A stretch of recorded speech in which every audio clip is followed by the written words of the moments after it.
Hi again everyone, welcome back to my channel. Hope you guys are all having a great day. I'm back today with another video in my pregnancy series. In case you're new to my channel, then welcome. I'm Courtney and I'm currently 19 weeks pregnant. This is my first pregnancy, so I am sharing all the information I can based on my own personal experience, information from my doctor, and information I've gotten from my friends, just in case it might help anyone out there. So in this video, I'm going to talk about how I got pregnant and not the obvious birds and the bees type information. If you are unsure where babies come from and how babies are made, pause this video, go ask a parent, guardian, or elder, and then come back.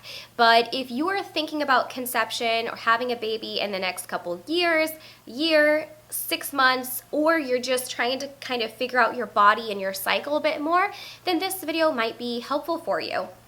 So I have some notes here because pregnancy brain is real and there are some very systematic steps that I used to conceive, and I'm going to share those with you.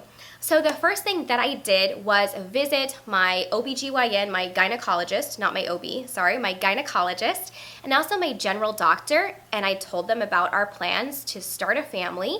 And I did this about a year in advance, and I got a full physical, full blood panel workup, and since I told them that we were going to conceive, they ran some special tests like preconception tests to make sure that your body is in good shape, you're in good health to house a baby, to grow a human being. And in doing so, I actually learned a lot about some vitamin deficiencies, specifically in B12 that I had personally. So I think this was a really great step because I might not have learned about that. And I would also get a pap smear from your gynecologist, maybe get STD and HIV testing. Just make sure that your body is in the best, condition possible for conception, because from what they said, conception and what I'm learning is it does a lot. It takes a toll on your body, so you want to make sure you're in good shape. They also recommended to start taking a prenatal vitamin or a multivitamin before you conceive, because again, you're just kind of prepping, getting your nutrients, getting your body prepared for a new house guest. So I would do that. The second thing I did was track my period and my cycle. Now you could do that with paper and pen on a calendar, but I am using an app, and it is this one. Kind of hard to see, but it is just called, if you look in the Apple store, it is P.C. I mean, I guess they're trying to keep it incognito, but I think that stands for period calendar. There's a ton of these apps on the Android and iPhone app store, so I would download whichever one you feel would work best for you, and to start tracking your period, your symptoms of your period, vaginal discharge. I know that's kind of TMI, but those things will really play a key role in conception. And then the third thing I did, which was recommended by my gynecologist, was once you see your cycle and you see the estimated ovulation date, is you want to get some ovulation tests. I have some here. I didn't use all of them. I'm not getting paid for this, but these are the clear blue kind. I got mine at Target. It comes with 20 tests, and for around the week of that ovulation period, you're going to test, a few days before your supposed ovulation date and a few days after. But after about 3 to 5 months, you should be able to get a positive reading on one of the tests. I like these because it has a happy face if you're having the hormone surge, which means you should be ovulating within 12 to 24 hours after that. Or it has just a blank circle if you have no hormone surge. Super easy to read, and I'm I don't want to be looking at two lines, which one's darker or not darker. These are super, super easy.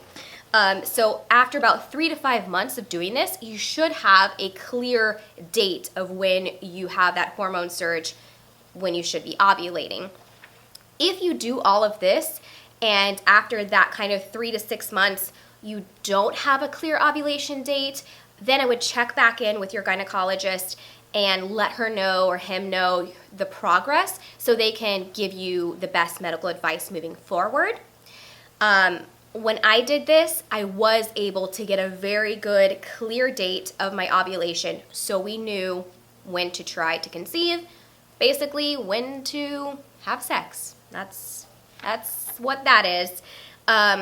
I would say that documenting also in like a journal if you want to, or in the notes of your phone, how you're feeling around the days of your ovulation or your period is really going to help you get more in tune with your body in general. So you'll kind of know like, I have a pain in this side of my, body. I have breast tenderness or this type of discharge. So you can kind of get in tune with your body and you guys are on the same track, because sometimes, and I am so guilty of this, is I have been guilty of ignoring some signals in my body of when I'm going to start my period or ovulate, because we're busy. We're trying to like minimize all those things. So documenting all of these symptoms is really important. The final kind of step in all of this is after you are having sex on your ovulation date or around that period. My gynecologist told me like maybe 3 days before on the ovulation date and 3 days after, which is, it's kind of a lot of pressure, to be honest, to like calculate when you're going to have sex. It's pressure on you and your partner, to be honest. So you do what feels best for you and your partner, of course.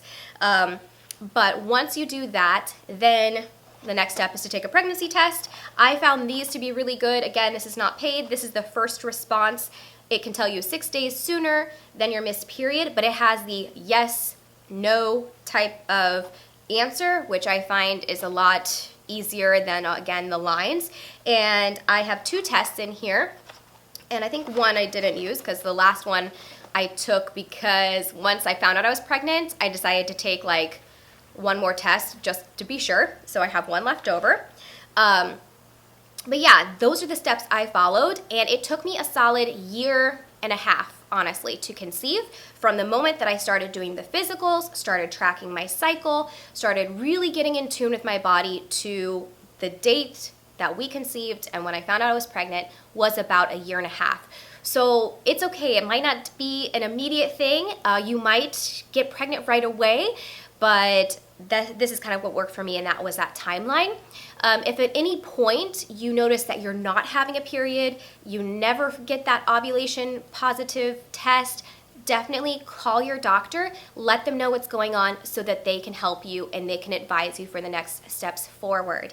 I would also, if you are ever considering doing fertility treatment, I don't know about everyone else's insurance, but I was looking into my insurance and they require like documented evidence that you were trying to conceive for 12 months before asking for to use the benefits for fertility treatment. So I highly suggest documenting everything you're doing, just in case you do need to take advantage of maybe an insurance benefit for fertility treatment. You have all that documentation there, and they can't say, oh no, we're going to deny this claim because you don't have any proof, which is kind of silly that they ask for proof, but that's that. Also, one thing, I don't know if I mentioned this, so I'll mention it again. The most important thing and piece of advice I got from a girlfriend was to really pay attention to your vaginal discharge, because the like egg yolk kind of consistency is the most optimal for fertility and for conception. So when you're doing all of these things, kind of keep an eye out for that whenever you go to the bathroom, just so you can know. That is all I have for this video. I hope it was informative or helpful for someone out there, because this is exactly what worked for me, but it may not work for you. So take it, I'm not a doctor. I'm not trying to give medical advice. I'm just sharing my opinion, but I do hope it was helpful. If you did like this video, make sure to give it a thumbs up so that other people in the world can find it. Don't forget to be subscribed before you leave so that you can join me here on my journey to motherhood and all of that fun stuff. I hope you guys have an amazing day. If you want to make sure that YouTube tells you when I put out a new video, you can ring the little bell which is next to the subscribe button, and you'll get a little notification every time I put out a new video. Have a great day, and I'll see you again very soon in my next video. Bye.